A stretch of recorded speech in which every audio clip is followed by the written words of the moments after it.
آپ کو اللہ کے یہاں قبول کروانا ہے، اور اس قبولیت کے لیے جو بنیادی شرط ہے وہ صفات قبولیت.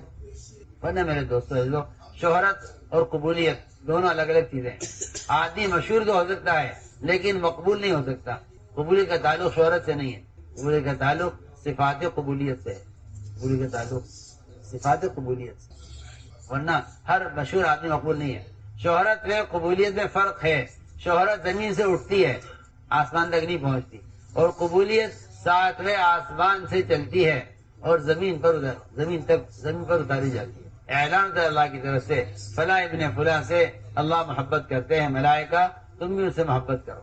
سر وہ آسمان سے آسمان پر اعلان ہوتے ہوتے ان کے لیے قبولیت زمین پر اتار دی جاتی ہے. قبولیت زمین پر اتار دی جاتی ہے. یہ اللہ تعالیٰ کا دستور ہے، یہ اللہ کا دستور ہے کہ ان کے لیے قبولیت زمین پر اتار دی جاتی ہے. میرے دوستو عزیزو، ان صفات میں سب سے بڑی صفت تواضع ہے. تواضع ہے. اس لیے کہ جو آدمی جس میں تواضع ہوگی وہ حق کو قبول کر لے گا، وہ حق کو قبول کر لے گا. جس میں کبر ہوگا وہ حق کا انکار کر دے گا، وہ حق کا انکار کر دے گا. جس میں تواضع ہوگی وہ حق کو قبول کر لے گا، جس میں تکبر ہوگا وہ حق کا انکار کر دے گا. اس لیے فرمایا کہ اس کام کے ذریعے ہمارے اندر تواضع کی صفت پیدا ہونی چاہیے.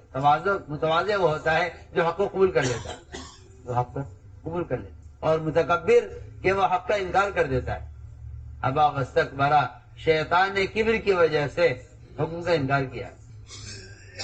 یہ اس کا کفر، وہ اس کے کبر کا کفر ہے. اللہ کا انکار نہیں کیا اس نے، اللہ کے امر کا انکار کیا ہے کبر کی وجہ سے.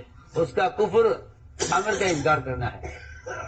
اس لیے فرمایا کہ بڑی صفت دائی کے اندر صفت تواضع ہے. وہ صفت تواضع ہے، صفت تواضع ہے. کیونکہ مخلصین وہ ہوتے ہیں اگر غائب ہو جائیں تو کوئی تلاش نہ کرے، اور اگر موجود ہوں تو ان کی کوئی پرواہ نہ کرے.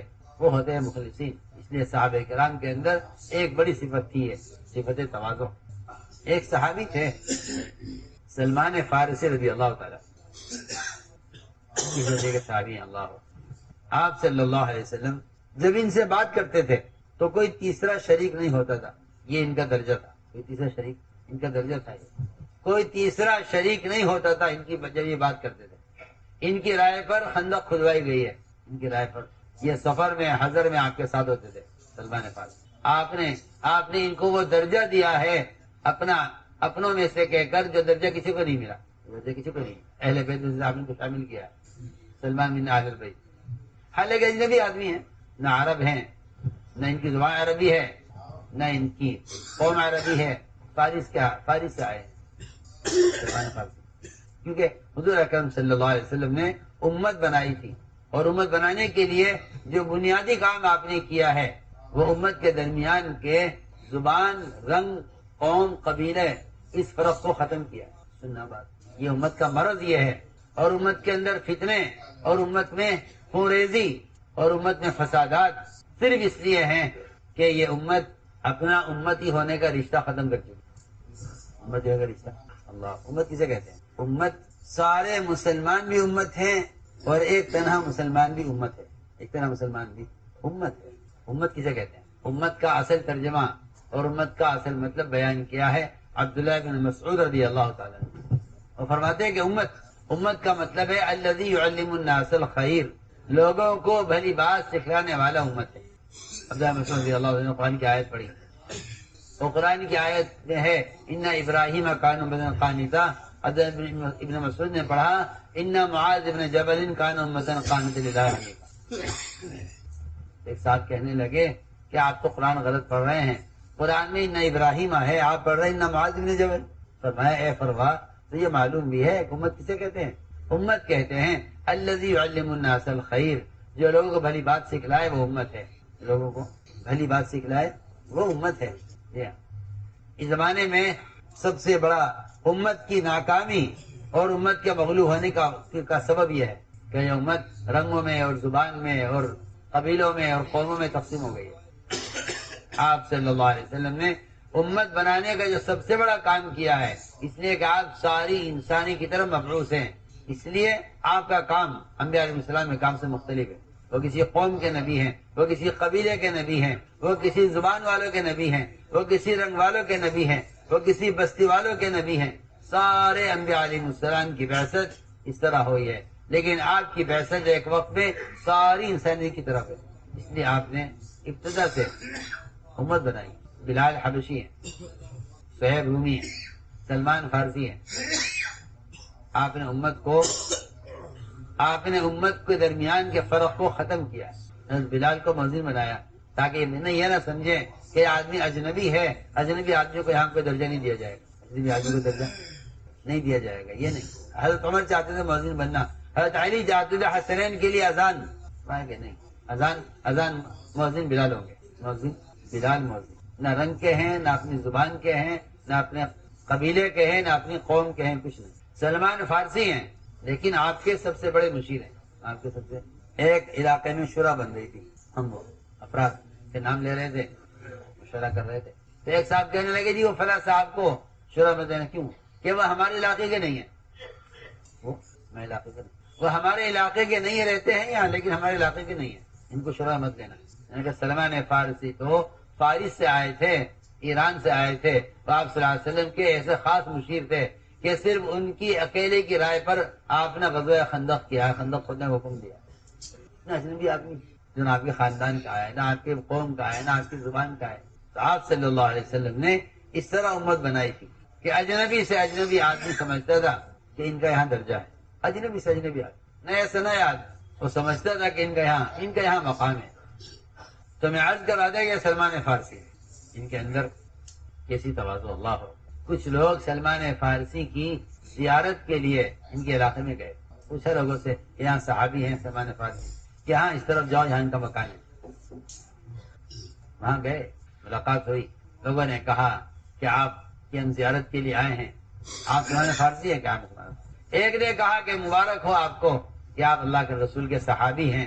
فرمایا کہ میں صحابی نہیں، میں صحابی نہیں، آپ سلمان فارسی نہیں کہا، سلمان فارسی تو میرا نام ہے مگر میں صحابی نہیں۔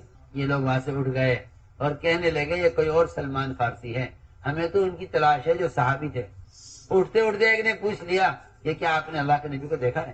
کیوں نہیں دیکھا؟ سفر میں حضر میں ساتھ رہتے تھے، غزوات میں ہم ساتھ رہتے تھے، آپ ہم سے مشورہ کرتے تھے، ہم آپ کی صحبت میں رہتے تھے، پھر آپ کیسے کریں آپ صحابی نہیں ہیں؟ فرمانے لگے ہمارے صحابی ہونے کا فیصلہ تو اس کے بعد ہوگا، اگر ہمارا حشر قیامت میں آپ کے ساتھ ہو گیا تو فیصلہ ہوگا صحابی ہونے کا۔ ہم دنیا میں نہیں کہہ سکتے کہ اللہ ہمارے صحابی ہونے کا فیصلہ تو قیامت میں ہوگا، اگر حشر آپ کے ساتھ ہو گیا اور جنت میں آپ کے ساتھ داخلہ مل گیا تب فیصلہ ہوگا ہم صحابی ہے یا نہیں۔ یہاں ہم کچھ کہتے ہیں میرے دوستو عزیزو، ایسی تھی صحابہ میں تواضع، ایسی صحابہ میں تواضع تھی۔ تو میں نے عرض کیا بڑی صفت ہے یہ صفت تواضع، کہ متواضع آدمی حق کو قبول کر لے گا، متواضع آدمی حق کو قبول کر لے گا۔ اور اگر کبر ہے تو میں آپ کو صاف بات کر دیتا ہوں، مشورے میں اصرار بھی جو ہوتا ہے وہ تکبر کی وجہ سے ہوتا ہے کہ نہیں جی ہمیں تو یہ کرنا ہے، ہمیں تو یہ کہنا ہے، ہمیں تو یہ کرنا ہے۔ منافقین میں تکبر ہوا کرتا تھا، اس لیے عبداللہ بن ابی بن سلول نے احد کے موقع پر اصرار کیا تھا ہماری تو رائے یہی ہے کہ ہم مدینے میں رہ کر لڑیں گے، احد کے میدان میں ہم نہیں جائیں گے، ہماری رائے نہیں ہے، اگر ہمیں رائے پر عمل کریں گے آپ کے ساتھ دیں گے، اگر ہمیں رائے پر عمل نہیں کریں گے ہم آپ کے ساتھ نہیں دیں گے۔ یہاں سے دو جماعتیں بنی ہیں، ایک جماعت آپ صلی اللہ علیہ وسلم کے ساتھ احد کے میدان میں اتری 700 صحابہ کی، اور 300 صحابہ وہ منافق کی رائے پر سے متاثر ہو کر وہ رک گئے۔ بڑھیا تھوڑا بچہ کرو، اس نے اصرار کیا کہ نہیں ہماری رائے یہی، کیونکہ کبر ہوگا اور تکبر کی وجہ سے اصرار ہوتا ہے۔ اصروا واستكبروا استکبارا، قرآن میں ہے کہ جہاں کبر ہوگا وہاں اصرار ہوگا۔ اصروا واستكبروا استکبارا، کہ اصرار کیا اپنی بات پر۔